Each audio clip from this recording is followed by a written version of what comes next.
یەکێک لە گرنگترین و سەرەکیترین بنچینە ئابووریەکانی هەر وڵاتێک سەرچاوە و کانزا و پاشەکەوتەکانی ژێرزەویە وڵاتەیە. ڕۆڵی کانگا و سەرچاوەکان لە گەشەی ئابووری هەر وڵاتێکدا حاشا هەڵنەگرە و بێگومان سوودوەرگرتن لە کانگاکان هۆکارێکی گرینگە کە لە گەشە و پێشخستنی ئابووریدا دەوری هەیە. بەشێکی بەرچاوی پیشەسازی جیهان کەرەستە پێویستە سەرەتاییەکانیان لە کانگاکانەوە دابین دەکرێت. هەر بۆیە کانگاکان لە دروستکردنی هەلیکاری بەرهەمهێنەر و زیادکردنی داهاتی گشتی ڕۆڵێکی گرنگیان هەیە. هەندێک سەرچاوە و کانگای سروشتی لە گەردووندا هەن کۆتاییان نایەت، وەک تیشکی خۆر، ئاو و با کە زوو جێگەیان پڕ دەبێتەوە. بەڵام زۆرن ئەو ماک و سەرچاوە و کان و کانزایانەی کە سروشت بە ئاسانی دروستیان ناکاتەوە، چونکە کۆی گۆی زەوی لە گۆڕانکاری ملیۆنان ساڵەدا دروست بووە و بە ئاسانی ساز نابنەوە. ئەوەی بەدەستی مرۆڤ دروست کراوە بنەوانەکەی پێکاتووە لە چەندین ماکی سروشتی. ماکەکان لە دوو بەشی سەرەکی ئاسنی یان نائاسنی پێکاتوون. خستنەگەڕ و پیتاندنی ئەو ماکانە پێکهێنەری بەرەو پێشبردننی جیهانی پیشەسازین، بەتایبەتی لە تەلارسازی، ڕێگاوبان، شتە نایاب و گرانبەهاکان و کەرەستەی پزیشکی و دەرمانسازی و جوانکاری. هەبوونی کانگا لە وڵاتاندا نرخی تایبەتی هەیە و بەشێکی گیانەکراوەیە لە سەرۆت و سامانی نیشتمانی. دەوڵەتی رووسیا بە ڕێژەی 75 تریلیۆن دلار، ئەمریکا 45، سعودیە 34، کەنەدا 33، ئێران 27، چین 23، بەرازیل 22، ئوسترالیا 20، عێراق 16، ڤێنزوئێلا 14 تریلیۆن دلار لە هەبوونی کانگا و سەرچاوە سروشتیەکان ڕیزبەندی یەکەم تا دەیەمیان لەسەر ئاستی جیهان هەیە.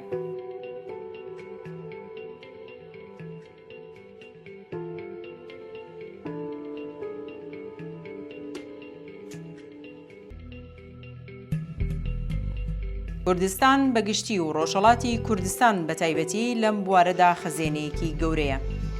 بەشێکی زۆری سەرمایە 27 تریلیۆن دلاریەکەی ئێران لە ڕۆژهەڵاتی کوردستانە. ئەو یەکێک لە گرنگترین پێداویستیەکانی سروشتە بۆ پەرەپێدان و فراوانکردنی بەرهەمە جیاجیەکانی هەر کانگایەک و هەڵێنجاندنیان یان دەرهێنانیان پێویستمان بە ئەو هەیە. هەر بۆیەش حکوومەتی ئێران لە ڕۆژهەڵاتی کوردستان 132 بەنداوی بە مەبەستی ڕاگواستنی بۆ ناوچەکانی تری ئێران ساز کردووە کە بریتین لەمانە. 18 بەنداو لە پارێزگای سنە، 52 بەنداو لە پارێزگای ورمێ، 22 بەنداو لە پارێزگای کرماشان و 40 بەنداو لە پارێزگای ئیلام.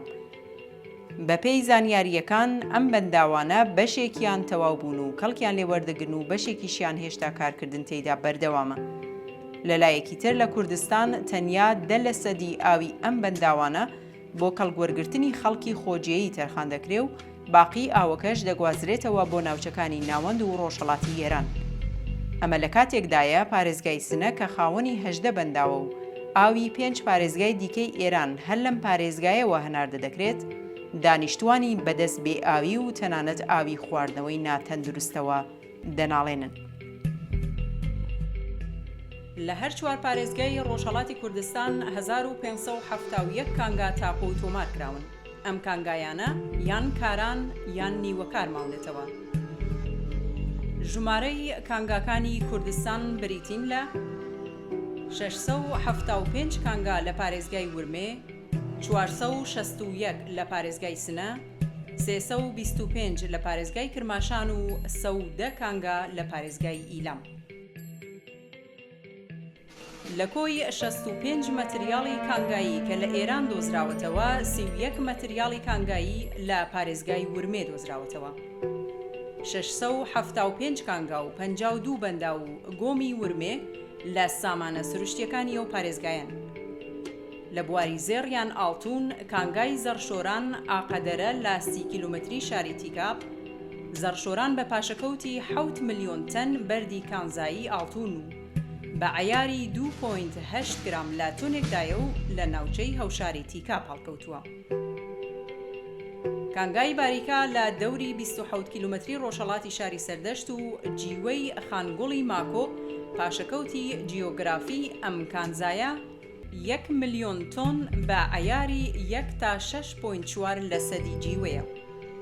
لە 57 کیلومتری شاری خۆی لە شارۆچکەیەک بەناوی قەزەڵداش یان بەردەسوور کانەبەردی مس بوونی هەیە و هەڵێنجاندنی یان دەرهێنانی دەستی پێکردووە. کرۆمایت لە خۆی و بەم نزیکانەش دەنگۆی دۆزینەوەی کانی ئۆرانیۆم دیسان لە شاری خۆی، تیتان لە قەرەئاغا، ئاسن لە تیکاب، بەردی ڕۆبڵ لە نێوان تیکاب و دەندی، بەردی جوانکاری ترۆواتین لە تیکاب و ماکۆ، بوونی ژمارەیەکی زۆر کانگاکانی بەردی گەچی وەک بەردی گەچی ڕشکانی ورمێ، ئۆغولبیک، شائابادی ماکۆ، قارنی یارق، قەرەزیالەدین، کووەبەند، معاتڵ، عەزیز ئاوای مەرکەنلوو، بەردی گەچی سێکتکۆی خۆی لە کانە بەناوبانگەکانی پارێزگای ورمێیە. هەر لە ورمێ 80 جۆری بەردی جوانکاری بوونی هەیە کە وەک ئاڵتون و تیتان بەنرخن و سەلمێنراوە کە 75% مەتریاڵە کانگاییە جۆراوجۆرەکانی ئێران لەو پارێزگایەدایە. ئەم پارێزگایە پلەی یەکەمی هەڵێنجاندنی بەردی گرانیتی لە ئێراندا هەیە.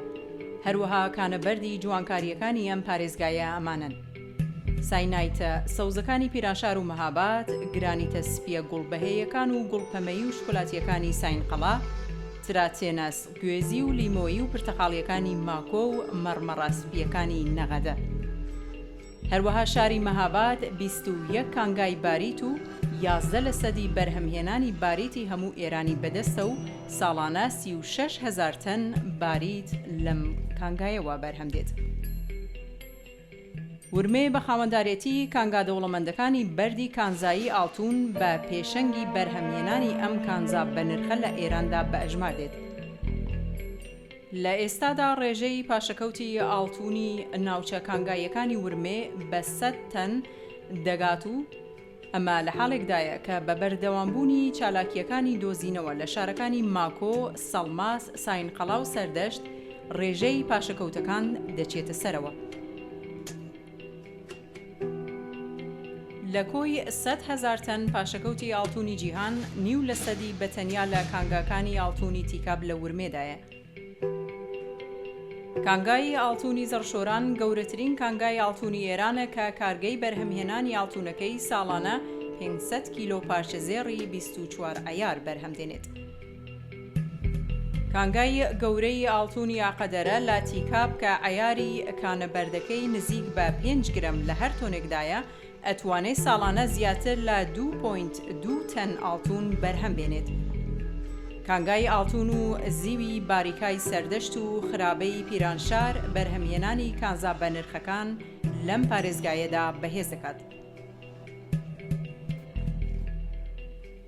بێجگە لەم کانگانە لە شارەکانی ماکۆ، سەڵماس، ساینقەڵا و پانتای گەلێکی تر لە شاری تیکاب ڕێگەکانی کانگایی ئاڵتون و زێ و دۆزراوەتەوە کە ئەگەر بەرهەمهێنانی لێ بکرێت ورمێ بە پلەی جیهانی لە بەرهەمهێنانی ئاڵتون و زێر دەگات.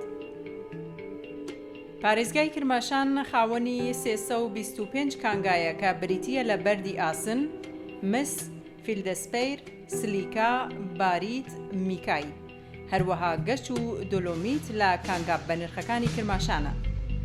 لە ئێستادا بە پاشەکەوتی 1.3 میلیارد تۆنی هەمەجۆر لە 20 جۆر مەتریاڵی کانگایی وەکو کانگاکانی قیری سروشتی لە ناوچەی گیلانی غەرب یان گیلان، کانگاکانی بەردی مەرمەریت لە هەرسین، کانگاکانی تێکەڵەی کێویلە لە میان ڕاهان و کانگاکانی گەچ لە گیلانی غەرب یان گیلان لە ڕووی مەتریاڵە کانگایەکانەوە لە ئێراندا پلەی ناوەندی هەیە.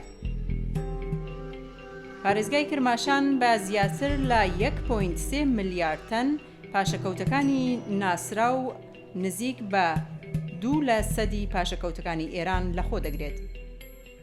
ئەم پارێزگا خاوەنی باشترین کانگاکانی بەردی جوانکاری لە هەرسین و کانگاکانی دەوڵەمەندی قیری سروشتی لە گیلانی غەربە. زیاتر لە 70% پاشەکەوتەکانی قیری سروشتی وڵات لەم پارێزگایەدا هەڵکەوتووە و لەم ڕووەوە پلەی یەکەمی ئێرانی هەیە.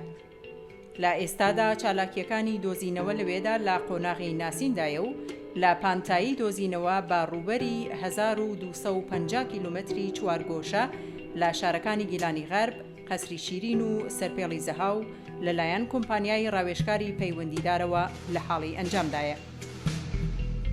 لە بواری مەتریاڵە کانگایی و کانزاییەکانەوە بە سەرنجدان بە ئاکامی تۆژینەوەکانی قۆناغی ناسین، پانتایی باکوور و باکووری ڕۆژهەڵاتی پارێزگا بە ڕووبەری 2700 کیلۆمەتری چوارگۆشە لە شارەکانی سونقور، کولیایی و چەند بەشێک لە باکووری شاری سەنە و گەنگاوەر نیشانەگەلێک لە بەردی ئاسن و مس دۆزراوەتەوە کە لە ئێستادا چالاکیەکانی دۆزینەوە لە قۆناغی گەڕاندان. مەنگەنیز وەکو یەکێک لە پاشەکەوتەکانی کانزایی کە لە بەرهەمهێنانی پۆڵاکانی تێکەڵکرا و پۆڵای دژەژەنگ بەکاردەبرێت، لەم پارێزگایەدا خاوەنی پاشەکەوتگەلی بەنیسبەت گونجاوە کە لە ئێستادا کانگایەکی ئەکتیڤ و 4 مەودای دۆزینەوە لە پارێزگادا هەیە کە چالاکیەکانی دۆزینەوە تێدا خەریکی ئەنجامدانە. ساڵانە نزیک بە 300,000 تەن مەتریاڵە کانگاییە جۆراوجۆرەکان لە کانگاکانی کرماشان بەرهەم دێت. لە کۆی 48 کانگای بەردی جوانکاری پارێزگا، 28 کانگای مەرمەریت و 20 کانگاشی دۆلۆمیتە. ساڵانە 180,000 مەتری چوارگۆشە بەردی دەوڵەمەندکرا و 15,000 بەردی بلۆک لە پارێزگاوە هەناردە دەکرێت. بەرهەمەکانی ئەم کانگایانە بێجگە لە دابینکردنی پێداویستیەکانی ناوخۆی ئێران بۆ عێراق و وڵاتانی کەنداوی عەرەبیش هەناردە دەکرێت. لە بواری کاشی و سرامیکدا پارێزگای کرماشان بە بەرهەمهێنانی ساڵانەی 23 ملیۆن مەتری چوارگۆشە بە بەشی 2.2 لە سەدی کۆی بەرهەمهێنانی وڵاتدا پلەی نۆهەمی هەیە. هەروەها لە پیشرسازی چیمەنتۆدا بە بەرهەمهێنانی ساڵانەی 6.3 ملیۆن تۆن و بە بەشی 4.4 لە سەدی بەرهەمهێنانی چیمەنتۆی خۆڵەمێشی پلەی حوتەمی وڵاتی هەیە. زۆرترین کانگاکانی پارێزگا وا خەریکی هەڵێنجانن تایبەت بە 5 شاری کرماشان، شابات، گێڵان، قەسری شیرین و هەرسین. لەم ناوەدا کرماشان خاوەنی 10 کانگایە، شابات خاوەنی 5 کانگا و قەسری شیرین و گێڵان هەر کامە و خاوەنی 2 کانگان و هەروەها هەرسین تەنها خاوەنی کانگایەکی گەورەیە. لە پارێزگای کرماشاندا زۆرینەی کانگای مەرمەریت دەکەوێتە شاری شاباد و گرنگترینیان بریتین لە سپیتکان، پارسیان، گوڵسەنگ، ستارە سەنگی فیروزاوە، کانیکە و مەرجان. پارێزگای سنە. پارێزگای سنە خاوەن 18 بەنداوە و 461 کانگایە. گرنگترین پاشەکەوتی ئاڵتونیان زێر لەم پارێزگایەدا لە شارەکانی قوروە و سەقزە. 70 لە سەدی ئاڵتونی ئێران لە پارێزگاکانی سنە و ورمێ بەرهەم دێت و کانگای ئاڵتونی ساریگۆنی قوروە لە سەرکەوتووترین کانگاکانی ئاڵتونی ئێران بە ئەژمار دێت. حکوومەتی ئێران تەنیا لەو دوو شوێنە ساڵانە 3 تەن زێر هەڵدەهێنجێ کە دەکاتە نیوەی کۆی هەموو زێر لە ئاستی ئێران کە 6 تەن بووە. بۆ مەتریاڵی بیناسازی پارێزگای کوردستان خاوەنی بەردی ئاسن، مەنگەنیز، سورب و باریت، بەردی جوانکاری دەرەوە و ناوەوەی بیناکان، پووکە و پازۆڵان، قسڵ یان گەچ، بەردی ڕوبڵ و چەند نمونەی دیکەیە. یەک لەو کانە پڕبەهایانەی لە کوردستان دۆزراوەتەوە کانە بەردی باریتە. باریت لە کانی جەژنی سەقز و لە شانشینی مەریوان دۆزراوەتەوە و پاشەکەوتی باریتی شاری مەریوان بە 950,000 تەن مەزەندە دەکرێت و لە ساڵی 1381 هەتاویەوە چالاکە و ساڵانە 30,000 تەن باریت بەرهەم دێت و گەورەترین کانگای ئێرانە. باریت لە بواری ڕادیۆ ئەکتیڤدا کەڵکی لێوەردەگیرێت. پارێزگای ئیلام. پارێزگای ئیلام سەودە کانگای تێدا کارایە و لە ڕێژەی 68 مەتریاڵی کانزایی دۆزراوە لە ئێران، 14یان لەم پارێزگایەن. پاشەکەوتە ناسراوەکانی پارێزگای ئیلام بە 1 ملیار تەن مەزەندە کراوە. جگەلەوەش بەپێی هەندێ زانیاری وزەی گاز و نەوتی کارانەکراوی ئیلام چەند قاتی وڵاتی قەتەرە. ئەمە جگەلەوەی خاوەنی 44 بەنداوە.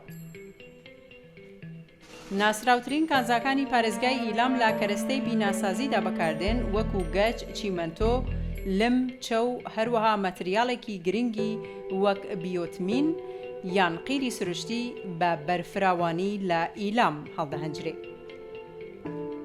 ئەو قیرە سروشتیەی لە شارەکانی ئەیوان، ئیلام و مەلەکشایی دۆزراوەتەوە بە 900,000 تەن مەزەندە دەکرێت کە بە بڕی 238 ملیۆن دلار خەمڵێندراوە.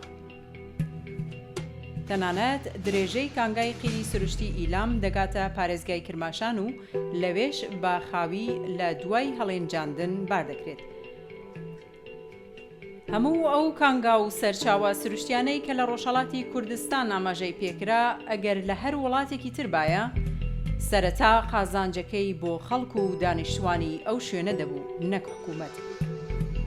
هەرچەند بەپێی یاسا ناڕوونەکانی کۆماری ئیسلامی حکوومەت تەنیا بۆی هەیە ڕێژەیەکی بچووکی دەلەسەدی لە داهاتی ئەو کانزایانە هەڵگرێ و بیخاتە خەزانەی خۆی، بەڵام بەکردەوە هەموو داهاتەکەی لە ڕێگەی جۆراوجۆرەوە بۆ خۆی هەڵدەگرێ و لە ڕاستیدا تاڵانی دەکات. ڕۆژهەڵاتی کوردستان لە هەڵێنجاندنی ئەو کانزایانە نەک تەنیا قازانجی نییە، بەڵکو تەنانەت هێزی کاری ئەو کارگایانەش لە شوێنەکانی تری ئێرانەوە دابین دەکرێت.